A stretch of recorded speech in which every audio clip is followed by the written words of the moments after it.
With great databases comes great responsibility. Our email messages table was growing too much, and we needed to do something about it. Is it possible to use the PostgreSQL declarative partitioning with Django?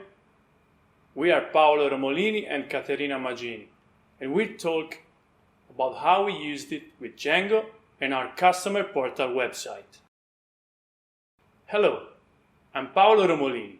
I'm a web developer, and I've been working for 2 years at Second Quadrant, now an ADB company. In my daily job, I work with Python and Django as a part of an amazing team that develops our customer portal. Hi, my name is Caterina Magini. I am a physicist and a major science and technology enthusiast. I have worked as a support engineer and PostgreSQL DBA at Second Quadrant for 2 years. Now I'm glad to be part of Enterprise DB. In the presentation, we will talk about a specific use case of the PostgreSQL declarative partitioning. We will briefly introduce our Django project where this was applied, how we took advantage of the partitioning feature, and in the last part, we will talk about the specific solution we implemented.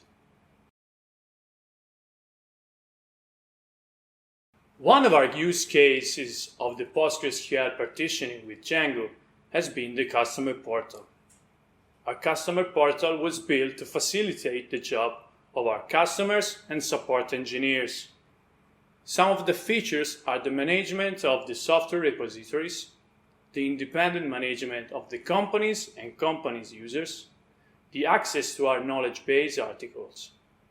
An extremely important feature is the support ticketing system.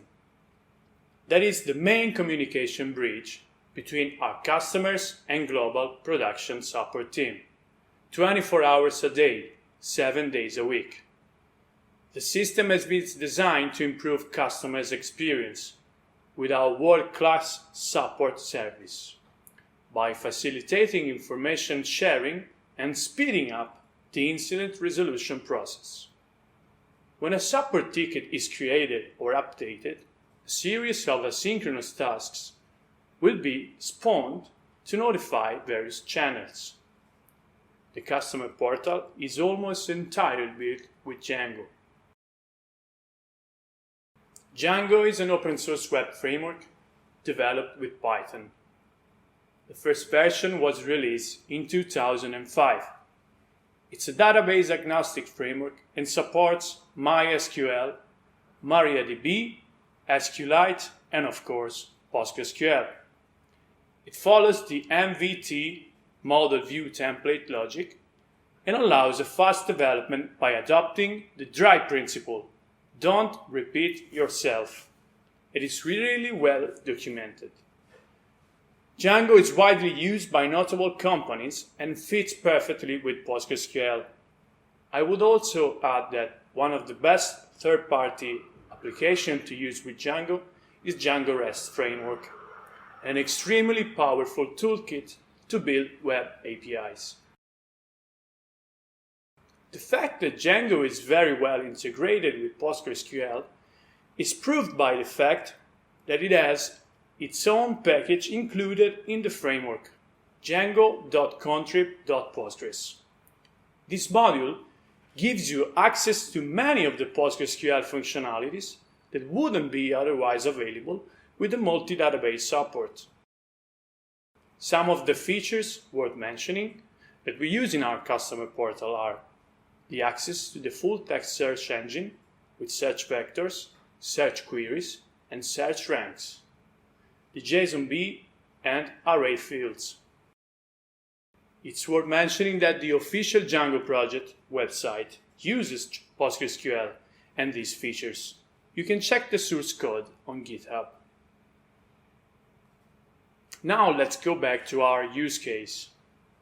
As I was saying previously, when a new ticket is created or updated in our customer portal, some Python asynchronous tasks will be triggered. These will send notification through various channels, pushover notification, Mattermost chats, messages, and emails. And to send and monitor email status, we have developed a Django app, Email Messages. Our Email Messages app contains a model with various fields to store emails data: the subject, the recipients, an array field, the message, the sender, a JSONB field containing some metadata, and other fields. And here we store the email notifications that we are sending to our customers and support engineers. Then we have a second Django model with a foreign key to the email message model where we store the deliveries information. Now let's see the problem. Some months after deploying this application in production, we saw that it was filled with lots of data. We expected that. But the 2DB tables were growing too much recently, and that's why we thought we needed to optimize the performance of the application. And furthermore, schedule its maintenance. By working in DevOps, and since our company is leading in PostgreSQL, I've involved our database experts, and now I'm leaving the floor to Caterina. Thank you, Paolo. The scenario reported by Paolo was a typical scenario, already observed in the case of very large tables and very large databases. Everyone knows how it works. You start to work on a project that stores transactional data in a database. The application gets deployed to production, and early on the performance is great. Selecting data from the database is snappy, and insert latency goes unnoticed. But over a time period of days, weeks, months, the database starts to get bigger and queries slow down. And at a certain point, you realize the data in the database is the bottleneck. Moreover, in many application databases, and in our use case as well, some of the data is historical information that becomes less important after a certain amount of time. In all these cases, stable partitioning could be a good solution. The question now is, which kind of partitioning? Of course, the declarative one. Generally speaking, horizontal partitioning is one of the most successful database modeling techniques for the vertical scalability of a PostgreSQL databases. As you probably already know, a method for partitioning large tables has existed in PostgreSQL for many years. It is based on table inheritance, and it uses trigger function to route data in the partitions. It is a flexible method, but it has always required a lot of maintenance by users. Fortunately, starting with PostgreSQL 10, it is possible to use declarative partitioning. Through a simplified syntax, the partitioned tables become a new type of relation. So, let's take a look at the partitioning evolution in PostgreSQL over time. Declarative partitioning was a milestone introduced in PostgreSQL 10, but it is only in the latest releases that it has become a really useful feature. As you can see from this drawing, starting with PostgreSQL 11, each version has enhanced the partitioning feature. I'm talking about hash partitioning strategy, partition pruning, and above all, the support for indexes on the partitioned tables introduced in PostgreSQL 11, and the support for the foreign keys that has been introduced in PostgreSQL 12. Of course, PostgreSQL 13 as well, which was released a couple of months ago, has introduced new interesting features about partitioning, and not only about that. So, why partitioning? Well, there are several benefits of splitting a large table into smaller pieces, such as the divide et impera strategy. What I mean is that, obviously, large table can be easily managed when the data is logically divided into smaller pieces. This, of course, brings about an easier maintenance. Bulk loads and deletion can be done healthier by adding or removing partitions. In fact, remove a table is faster than removing lots of records. Query performance can be increased dramatically in situations where only a single partition or a small number of partitions need to be accessed to execute a query, instead of querying the entire relation. If inserts and updates are routed to a single partition, the performance can increase significantly due to sequential scan on a single partition instead of index or random scan scattered across the table. Currently, we have 3 supported partitioning methods in PostgreSQL: by range, by list, and starting with PostgreSQL 11, by hash. Range partitioning is probably the most typical form of partitioning. It is generally used for timestamp-based partitioning. The table is partitioned into range defined by a key column or a set of columns, with no overlap between the range of value assigned to different partitions. But it's also possible to order your data, for example, by a list of values. In this case, the table is partitioned by explicitly list, which key values appear in each partition. Finally, hash-type partitions distribute the rows based on the hash value of the partition key. The remainder of the hash value, when divided by a specified integer, is used to calculate which partition the row goes into or can be found in. It can be used to distribute the data among the partition when we aren't sure whether range or list partition would give us the uniform distribution among partitions, but we have growing data to be distributed evenly in partition. Of course, partitioning can also be multi-level, as known as subpartitioning. For example, a table could be partitioned by list and subpartitioned by range. So let's take a look at the syntax. To create the partitioned table or master table, you have to use the partition by clause that specify the partitioning method. In our case, we choose to partition by range using the created@ column that is a timestamp.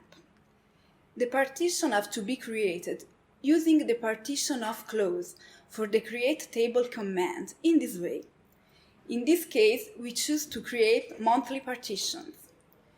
Each partition's definition must specify the bounds that correspond to the partitioning method. For range partitioning, this bound is the lower and upper range of value which the partition is to allow. For list partitioning, this is a list of value the partition is to store, and for hash partitioning, this is the modulus and remainder of the hashes of the partition key. Obviously, if the boundaries of the new partition overlap with that of any existing partition, an error will occur.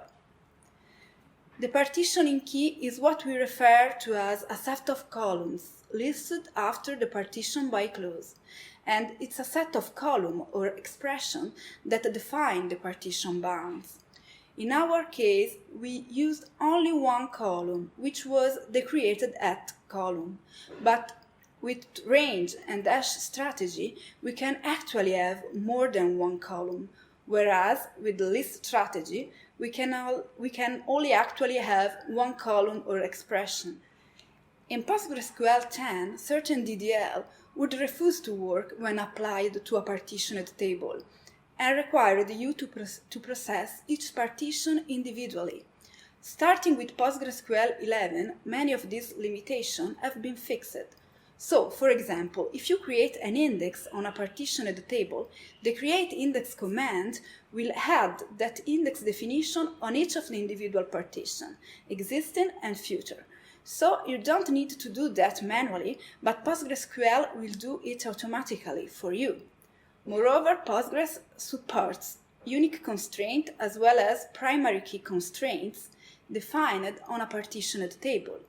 But this works only if the partitioning key is part of the requested primary key. This allows the unique checks to be done locally per partition. In PostgreSQL 12, it was added the support for the foreign keys as well, and it works in both directions. So, a partitioned table can refer to a non-partitioned table, for example, a fact table that refers to a dimension table, but you can also have partitions that refer to each other.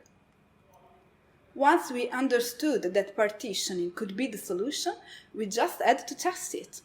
The initial conditions were a QA environment with PostgreSQL 10, a table that has grown until 20 gigabytes in a few months, referenced by another table. So, first we decided to upgrade to PostgreSQL 12 in order to take advantage of the foreign keys support. And of course, this resulted in great teamwork involving the sysadmins as well. Once the DB has been upgraded, since it's not possible to turn a not partitioned table into a partitioned one, we needed to create a new table. Fortunately, most of the data contained in the old table were historical ones, and we didn't have to migrate them immediately. Then we locked the old table with an access exclusive lock to prevent the application from writing in the wrong table, and we deployed the new table's definition in our test environment, which is identical to the production one. We have simulated a bit of traffic to check that the new data had been routed in the proper partition and that everything was okay. The test results boded well for a successful deploying in the production as well.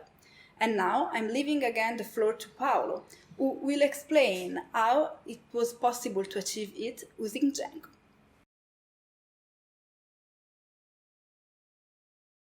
Thank you, Caterina.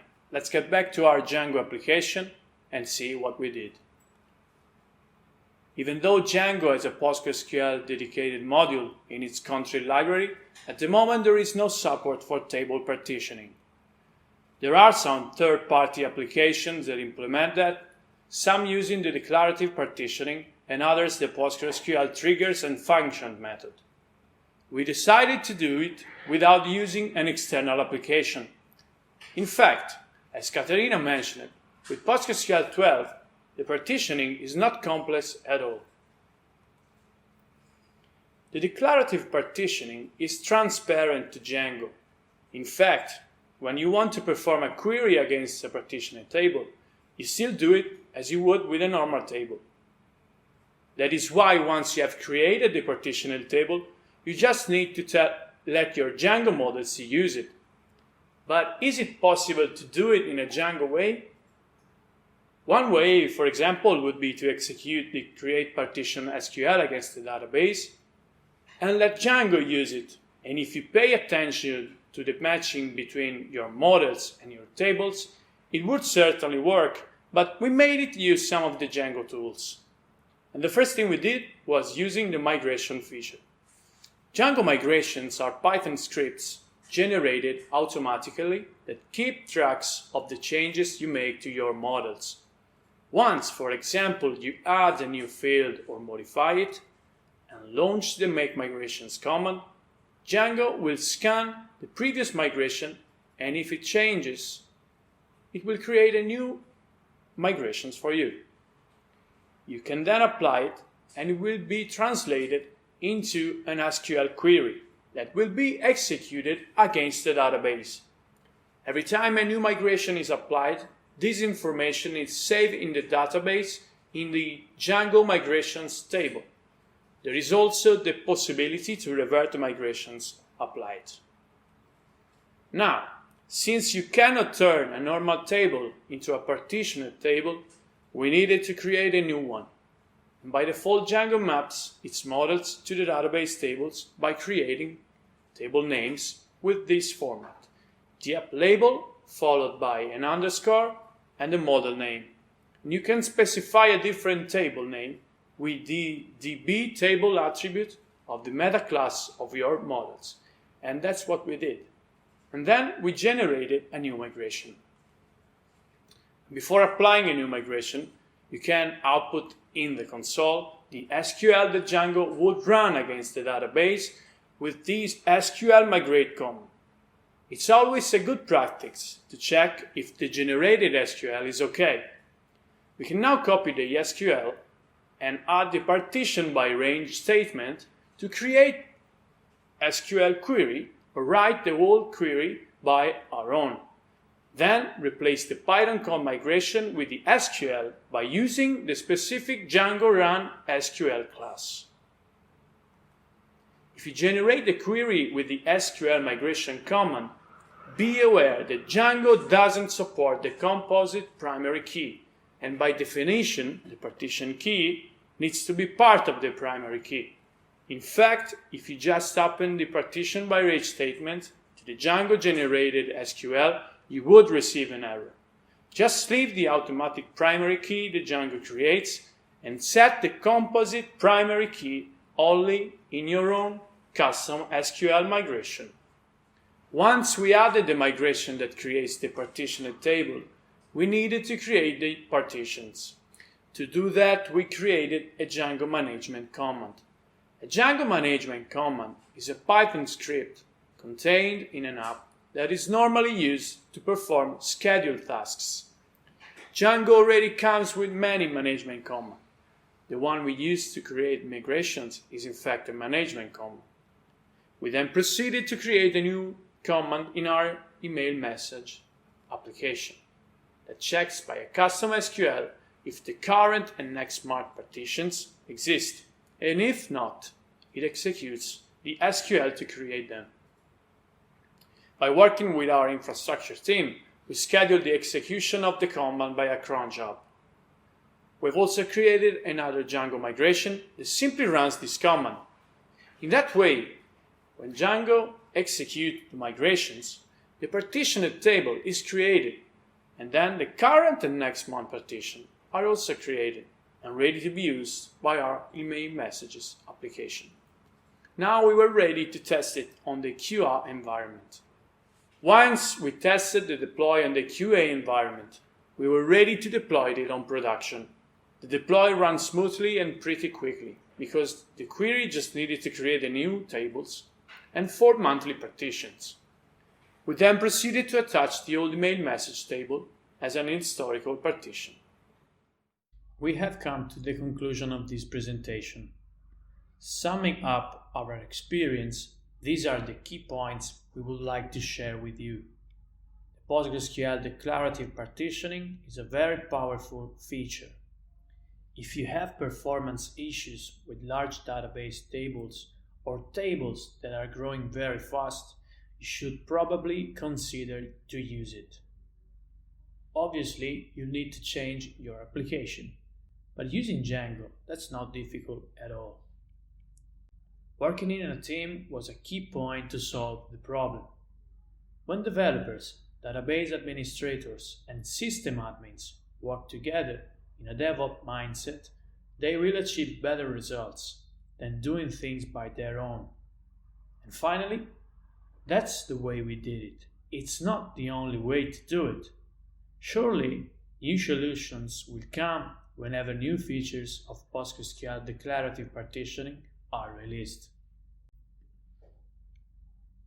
And thank you for following this talk. And if you have any questions, feel free to contact us. Bye.